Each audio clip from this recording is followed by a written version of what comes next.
listening to the Ball Talk podcast with me, Ryan Bailey. This podcast is brought to you by Adapt Athletic Performance and Therapy.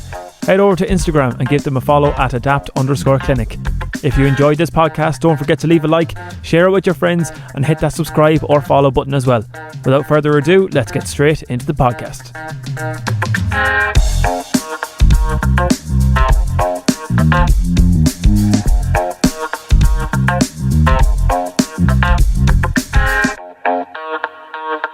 This is episode number 56 of the Ball Talk podcast, brought to you as always by Adapt Athletic Performance and Therapy.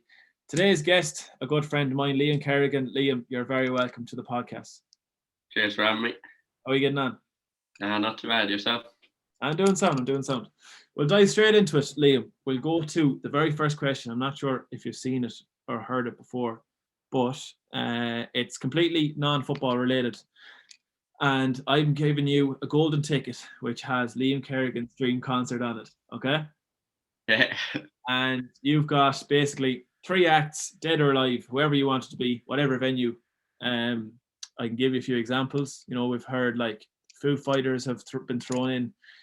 The best one probably yet is Raf's, one with the Spice Girls. And you got Christine Moore, and, you know, I think someone threw in The Wanted at some stage as well. So which ones do you reckon? Definitely have to go with Bieber. Definitely, 100%. He's always top of the Spotify, your top 5 artists. Yeah. Bieber's the main man. Probably Drake as well, change up the vibe there. And last one, you'd want to go Michael Jackson maybe. Michael Jackson, I'd imagine his concert would be a bit out there. Unbelievable. Yeah. Sounds good. So Bieber, Drake, and Jackson. Not the worst combo. Not the worst. I've heard worse anyways. So right. So you're above in UCD now. Started out with Rovers. Talk to me about, even when you were in school, was there one point, or was it something that you always knew you were going to do, where you said, right, I am going to give football a right stab, and I'm going to go at this, this is my main objective, is going to play football? Yeah, you sort of know, like, all along you sort of know, like, I always knew that was the main one rather than Gaelic. Again, I suppose a few different mindsets in school about that at the time, but I always knew like that football was the main priority, and I sort of thought, like, you don't really think about it when you're younger, but as you say again, like to say 17s and 19s, that you're thinking, geez, maybe I could actually do this as a living, like, or even just use it, like, say, I'm in college now, but I still say I'm doing it like full time, like, because it is kind of full time. You're treating it as a full time thing. You just have college on the side nearly. That's the way I'd look at this stage, anyways. Yeah. And we'll go back to, so we'll get into UCD in a while, like, but going back to your league debut with Rovers when you were in Leaving Cert, wasn't it? Yeah. Or a few weeks before the Connacht final, I think. And day before. Yes, I didn't know it was the day before. I'd forgotten that. Yeah. So making that debut, you came on in the game. Is that right? Yeah. Talk to me about, the fact that you actually got to make your debut.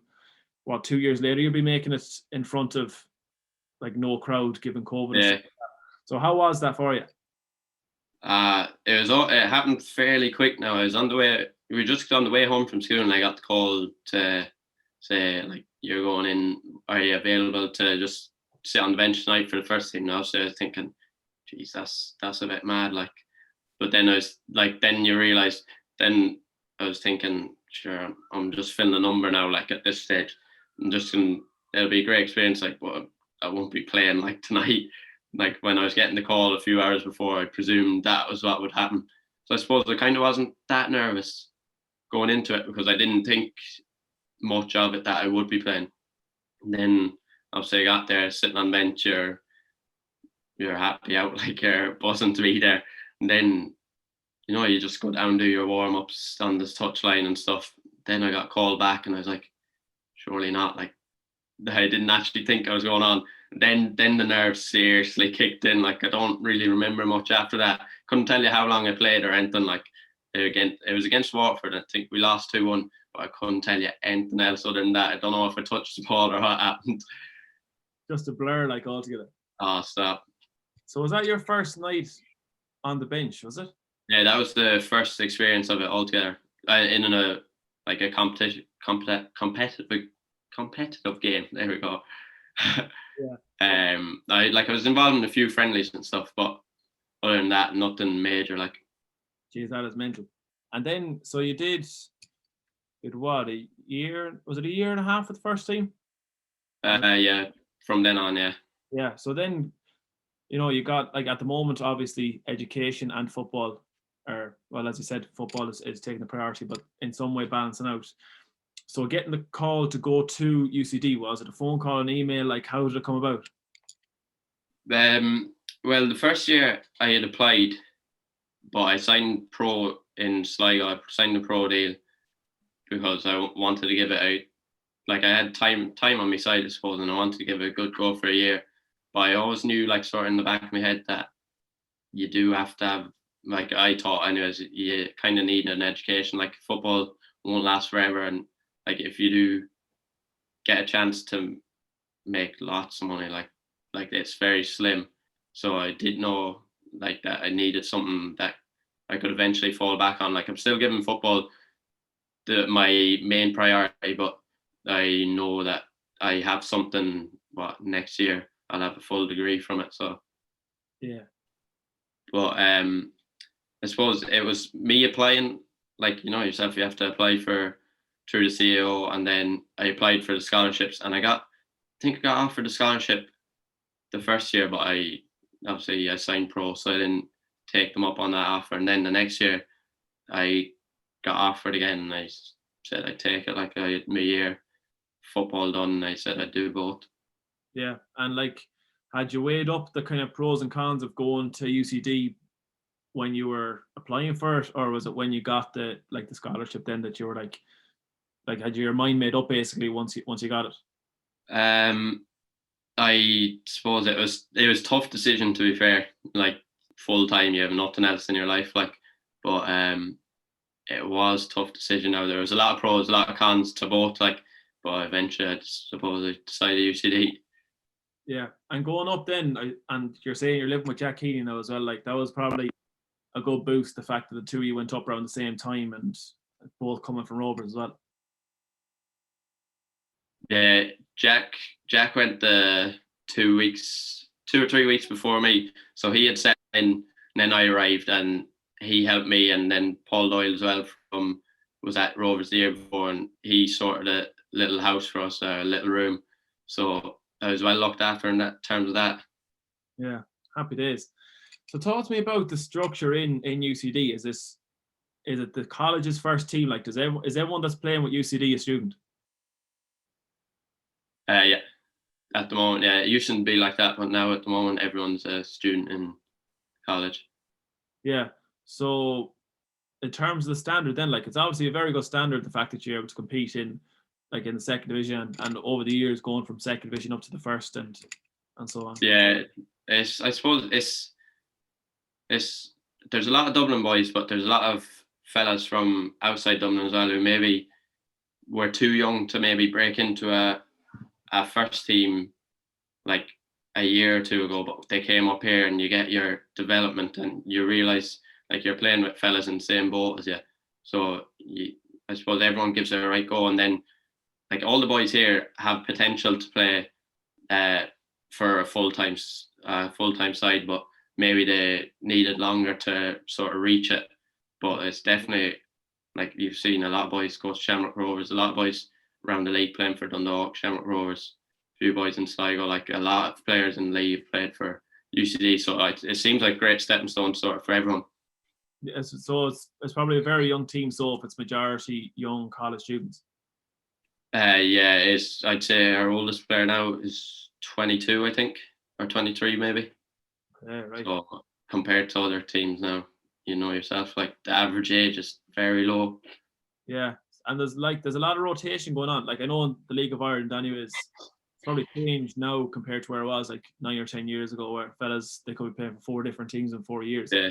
But there's this constant rotation there in UCD of every 3 or 4 years, like. Yeah, it's cycles, like it's your college cycle, I suppose. Fellas come in first year, play for however long their course is, 3 or 4 years, and then they might finish out the season once they're finished college. But that's kind of it, because we've no one that's not a student or hasn't been a student at the moment. Like, Yeah. So it's keeping with the League of Ireland and the structure of it all, and as I said, like going back a few years, teams could have one starting 11 and 9 of them could be gone the following year. And we know the teams can turn around and win a League One season, and 2 years later they could be down in relegation. For you getting relegated last year, like how was that? How do you deal with that? Was it seen as a way of, well, geez, we're a team of college students, we did well to get up here in the first place, we'll get back up again, or was it a big blow to you? at the time, like I arrived, I suppose, with 4 months to go in the season, and it is a blow, like it is. But we sort of knew, like, we were up against it, because before I arrived, UCD lost. Like, it was kind of the end of one cycle nearly. Like, we're sort of at the start of a new cycle, whereas I'd say last June a lot of boys finished and left the club. Like, so it was probably inevitable, like that. We couldn't really stay up because of how much players we lost and the likes. But Yeah. at the start of this new cycle, I suppose we're the second year. Last year we were unlucky, like we lost in the playoffs, and I suppose this year we'd be looking to go further, because we do have the year of experience now. Even though it was like a COVID year, but we do have that year under our belt. So hopefully.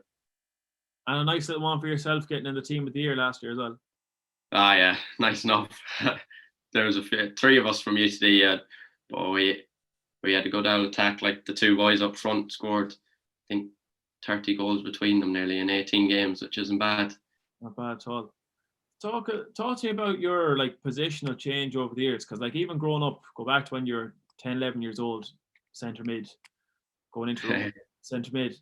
You're going out in the left wing a bit more now, are you? If it was this time last year, I would have said nearly I was a winger, but starting off, for Real Tober, you'd be in the middle, just because nearly everyone plays in the middle. Nearly, you don't really have a position, I suppose. But then at Rovers, I was always underage. I was probably an 8, like playing in centre mid, sort of nearly box to box, and then gradually I got moved up the pitch. I think the winger came into it because I was fast, and I suppose when I was going in with the first team, I was a bit smaller, a bit lighter. Like, in the middle, it was I'd get bullied a bit maybe, and out in the wing you can use your pace a bit more. So I'd say that's probably why I more sort of moved out to the wing. But we're playing last season we played a 3-5-2, so obviously there's only 2 wing backs, and I wouldn't be able to front them, to be honest. So I was in the 10 last season. So I suppose that's my position now nearly. Yeah, sounds good. We're kind of jumping and skipping a small bit with the internet, but we can work around it anyways. There won't be anything missed out. Just going into some of the questions that I kind of ask people the whole time anyways, and a bit of a mix between that and some of the questions sent in Instagram. Now, I won't put some of the questions towards you, because you'll have to probably throw a few fellas under the bus. I won't ask you which one is your favourite Connolly to win or anything. But to go into the quickfire ones. Now, quickfire questions, they can be longer answers if you want. Yeah. I think I might know the answer to this anyways. Growing up, your biggest influence in terms of someone that was with your team and stuff like that, your biggest influence growing up? You know yourself, the main man, Raf, I suppose. I thought you were going to say Andy. on Real Top, he's the one you want to be. That's true. Well, yeah, looking up to Raf as the Tubber tornado, as he was called, like, and everything. I still is much, is it? And like having that to aspire to, like, it was huge for you. Yeah, and even like when I made my debut, you seen the picture of me as a mascot, and then the picture of me alongside Raf. Like, your whole life you're nearly watching him at Rovers, like, and then I suppose he looked after me then when I got into the first team and brought me to training every day. No license or nothing for myself, so I needed someone, and to be fair, he looked after me awful well. Yeah. And in terms then of a sport and role model, someone that you aspired to be like, on a worldwide sense? No. I'd have to go Ronaldo, to be honest. Yeah. Such an easy answer, but he's like just his mentality and work rate and how good he got. Like, Yeah. Now this might put you in the spot a small bit. If you were to make a five-a-side, which includes yourself, so 4 fellas put around you, of players that you've played with so far. Jesus. Jeez, I don't even know now. Try and think. Obviously, need a keeper. Yeah. I go Luke McNicholas. he's up at Harps now on loan, but for underage, I suppose. He was always our keeper. Mm. Not bad, to be fair to him. I'll give another one to one of the boys, Lewis Banks. I'm getting me Warzone mates out here now. He can play at the back for us. Can you hear me here? Yeah. All right, so he can play at the back for us, and I suppose I'll stick myself in midfield. I'll put Raf in front of me again. Yeah. What do I need? Someone beside me, is it? Beside you, another defender, another person in front, whatever you reckon? I'll stick Jack Dowhouse beside me. Good, sounds good. Next one for you. A good few people put this in now. Do you miss playing the game? To be honest, sometimes when I do watch the games, I do be like, geez, I'd actually like to play for Tubber sometimes. Like, say if I'm at the game, but when I don't be seeing it, I don't really miss it. But when you're standing on the sideline watching, you're like, Jesus, I'd love to play sometime. Yeah. Sometime for them, like. Hmm. But in fairness, I enjoyed the school guy. Might not have acted it like I did at the time, but I was good crack. Looking back, it was good crack. You were a free spirit on the field, so you were. Next one actually is an interesting one that was sent in, and if I can word it right, anyone that you would have played underage with, that, or even underage soccer or Gaelic, that isn't still playing at the moment. Is there anyone that you thought could have gone on to big things? In football, like, yeah, at underage. Suppose back in the days, Red Oak and Paul weren't the worst footballers themselves, but look, the two of them playing county now, like. Yeah. But that was like a real Tubber under 14 team. It's decent outside, and the two boys were main boys in it, like. Yeah. But I suppose they took their path and they're going well enough. Going well enough is right. Nearly to the end of it now. One that I do ask everybody is your favourite boots. My favourite boots. I do struggle with the boots. I have the widest feet. At the moment, I'm wearing a pair of Adidas, but I'd say my favourites, the Nike Phantom Venoms, but they've discontinued them now, so not ideal. Yeah, they're kind of changing over the whole time, like just dropping boots and bringing in new. Oh yeah, it's hard. To find right pair of boots that fit me feet. Oh, because you went Mizuno for a while, didn't you? Huh? You went Mizuno at one stage, didn't you? Yeah, they are a lovely pair of boots, to be fair. Yeah. They're expensive though, the Mizunos. Yeah. Maybe €300 for a pair. Yeah. It's true, yeah. So that's all. Look, that's all the questions wrapped up. Bar one, I suppose, your goals for the season. This podcast is going out on Friday, so it'll be about 3 hours before the game starts. First game of the season against Athlone. I'm sure you're buzzing to get back in. Oh, I can't wait. Jesus. What's it been? 4 months, 4 or 5 months, I suppose. I'm luckier than a lot of people, but it's still been a while. And with COVID now and everything, have you got new lads into the team, or have fellas been able to start? Have fellas been able to move on? We got 4 new lads in start of season. Just boys who they obviously started college in September, but they were playing for their other clubs beforehand, so they just moved up for starting new season. Yeah. Obviously, you could do college online the first few months, so they didn't need to be in your city, but they've all signed now, so hopefully now they'll push us on. Like, that's true. Liam, cheers for that, and the best of luck. Well, as the podcast goes out, best of luck tonight in the first game and for the rest of the season as well. Cheers, lad. Nice. Thanks for having me. No bother at all.